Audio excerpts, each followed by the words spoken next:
시므이가 예루살렘에서부터 가드에 갔다가 돌아온 일을 어떤 사람이 솔로몬에게 말한지라. 왕이 사람을 보내어 시므이를 불러서 이르되 내가 너에게 여호와를 두고 맹세하게 하고 경고하여 이르기를 너는 분명히 알라. 내가 밖으로 나가서 어디든지 가는 날에는 죽임을 당하리라 하지 아니하였느냐. 너도 내게 말하기를 내가 들은 말씀이 좋으니이다 하였거늘 내가 어찌하여 여호와를 두고 한 맹세와 내가 내게 이른 명령을 지키지 아니하였느냐. 왕이 또 시므이에게 이르되 내가 내 마음으로 하는 모든 악 곧 내 아버지에게 행한 바를 내가 스스로 하나니 여호와께서 내 악을 내 머리로 돌려보내시리라. 그러나 솔로몬 왕은 복을 받고 다윗의 왕위는 영원히 여호와 앞에서 견고히 서리라 하고 여호야다의 아들 브나야에게 명령하매 그가 나가서 시므이를 치니 그가 죽은지라. 이에 나라가 솔로몬의 손에 견고하여지니라. 할렐루야. 8월 15일 토요일 순서입니다. 주님이 내 악을 내 머리로 돌려보내시리라 라는 제목의 말씀입니다. 악은 결국 행한 자의 머리로 돌아간다는 영적 진리를 믿으시나요? 불의한 세상을 바라보고 있다라고 하면 때로는 악인이 더 승승장구하는, 또 불법을 행한 자들이 더 형통하는 그런 상황들을 우리는 마주하게 됩니다. 그럴 때가 되면 대체 하나님의 공의는 어디에 있는가 탄식하게 됩니다. 나만 법을 지켜서 무엇하는가 회의가 밀려오기도 합니다. 오늘 본문은 그 깊은 물음에 대한 분명한 하나님의 답변입니다. 약속을 어기고 예루살렘을 벗어났던 시므이가 솔로몬 앞에 호출되었습니다. 솔로몬은 시므이를 향해 이렇게 선언합니다. 내가 내 마음으로 하는 모든 악, 곧 내 아버지에게 행한 모든 악을 내가 스스로 안하니 여호와께서 너희 악을 너희 머리로 돌려보내시리라.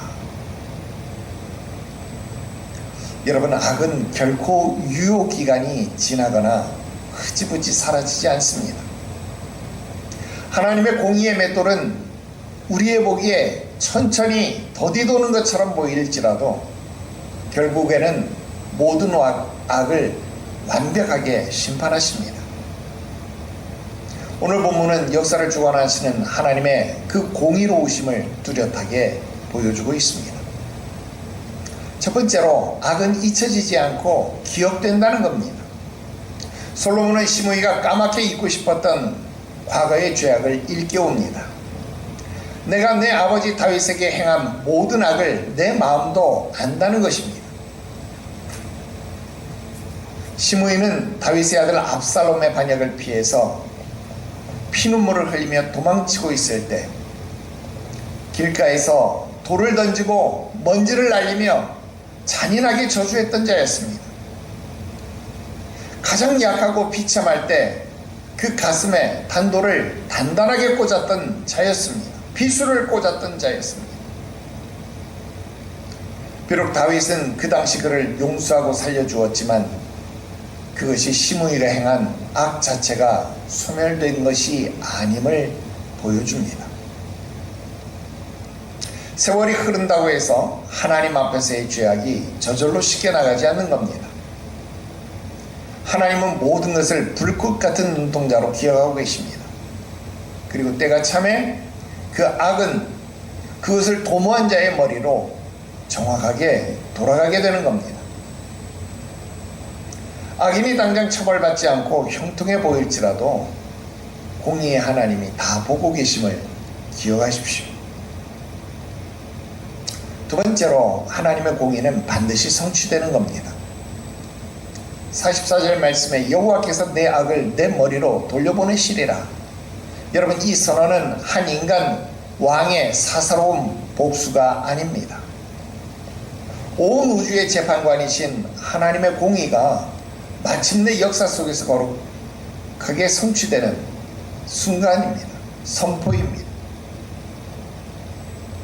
우리는 살아가면서 하나님의 심판이 더디다고 느낄 때가 많습니다.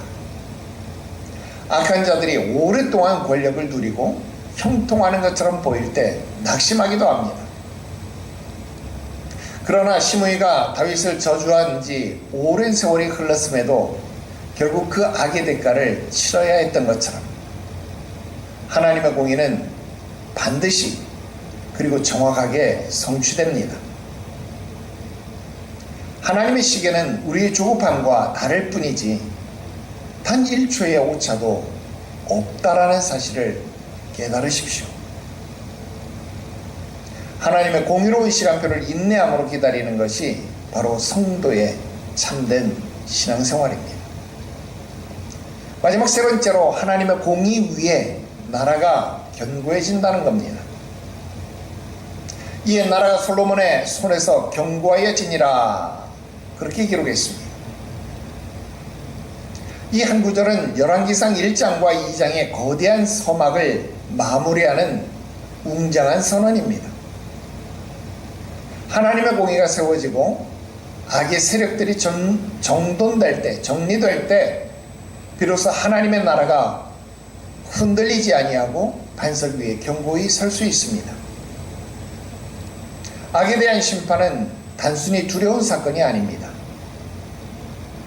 악이 거두어지는 바로 그 자리에 거룩하고 온전한 하나님의 나라의 질서가 굳건히 뿌리내리게 되는 겁니다. 우리는 삶 속에서 하나님의 공의가 임하는 것을 두려워할 것이 아니라 오히려 기쁨과 거룩한 기대의 감으로 바라볼 수 있어야 할 것입니다. 악은 반드시 그것을 행한 자에게로 돌아갑니다. 하나님의 공의는 때로 느리게 지나가는 것처럼 보일지라도 단 한 번도 그 목적지를 놓친 적이 없습니다. 오늘 억울한 일을 당해서 마음이 상했습니까? 악인의 형통함으로 인해서 낙심하고 있습니까? 공의의 재판관이신 하나님을 바라보십시오. 하나님이 친히 보고 계시며 가장 완벽한 때에 그 거룩한 공의를 세우실 것입니다. 여러분 스스로 원수를 갚으려고 하지 말고 모든 것을 공의의 주님께 맡겨드리는 여러분들의 인생 여정이 되시기를 주 예수의 이름으로 축원합니다. 기도드립시다. 공의의 재판관이신 하나님 아버지, 세상에서 악인들이 형통하는 모습을 보며 마음이 흔들리고 하나님의 살아계심과 공의를 의심했던 나의 아둔함을 고백합니다. 주님 보고 계심을 잊은 채 조급해하고 낙심하고 일비했던 어리석음 용서하시옵소서. 하나님의 공의는 반드시 이루어짐을 흔들림 없이 믿게 하옵소서. 내 뜻과 다를지라도 주님의 완벽한 시간표를 신뢰하며 인내함으로 기다리는 성숙한 믿음을 더해 주시옵소서. 억울하고 답답한 자리에 처할지라도 스스로 악을 갚으려 하지 않게 하시고 오직 공의로 심판하시는 하나님께 모든 주권을 드리게 하시옵소서. 아버지의 공의가 세워질 때 그 나라가 견고해짐을 바라보며 오늘도 주를 신뢰하게 하옵소서. 거룩하신 우주 예수님의 이름으로 기도드리옵나이다. 아멘.